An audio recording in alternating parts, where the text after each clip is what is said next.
Svetoznámy vinný publicista Jacques Auron pri nedávnej návšteve Slovenska povedal, že pri hľadaní pravdy o víne je úplne jedno, či je víno francúzske, slovenské alebo talianske. Ak existuje pravda, je nepochybne ukrytá vnútri, vo víne. Tá pravda ukrytá v našom víne jednoznačne vypovedá o Slovensku ako o krajine s bohatou vinohradníckou tradíciou. Vinič rôznorodý tu totiž pevne zapustil svoje korene pred vyše 2000 rokmi. Na počiatku sa oň starali Kelti, Slovania, po nich Rimania, neskôr v stredoveku hlavne Nemci. Príchod kresťanských vierozvescov Konštantína a Metoda na Veľkú Moravu v 9. storočí priniesol aj potrebu rozširovania výsadieb viniča určeného na výrobu liturgických vín. V období tatarských pádov či neskôr v priebehu dlhej tureckej okupácie Uhorska zohrali vinohrady a pivnice na území dnešného Slovenska dôležitú úlohu v dorábaní vína pre kráľovský dvor a cirkev. Veď aj cisárovnu Máriu Teréziu očarila chuť Frankovky modrej zrače natoľko, že ju donačnou listinou povýšila na všetky stoly cisárskeho dvora.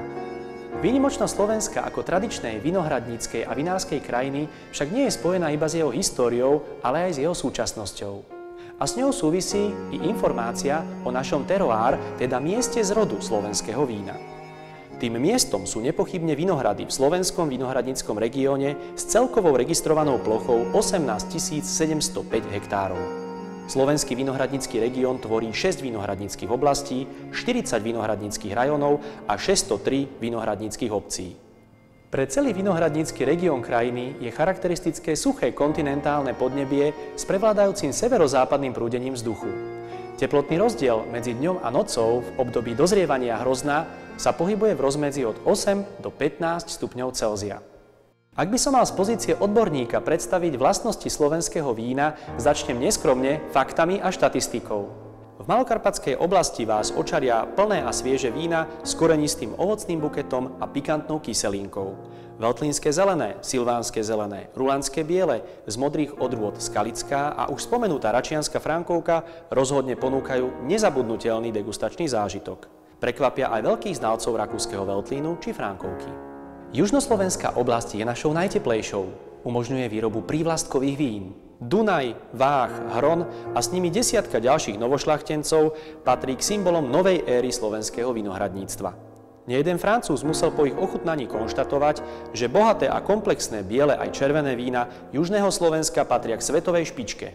Nitrianska vinohradnícka oblasť sa spomedzi všetkých regiónov radí nielen k najmalebnejším a najromantickejším, ale z historického hľadiska aj najvýznamnejším. Dnešné nitrianske víno zaujme najmä priaznivcov vína z juhu Európy. V rokoch so suchou jeseňou počas prvých mrazov sa tu rodia vzácne ľadové vína. Pre vysokú čistotu prírodných ekosystémov stredoslovenskej oblasti sa v okolí Veľkého Krtíša úspešne rozvíja výroba biovína.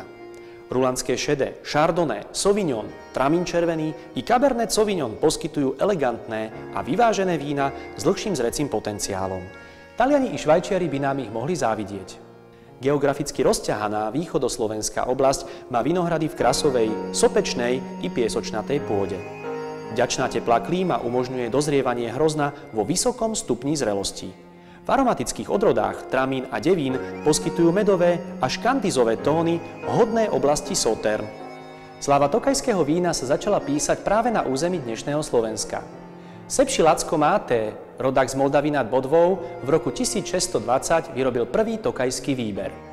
V roku 1631 ním obdaroval grófku Zuzanu Laurentfiovú.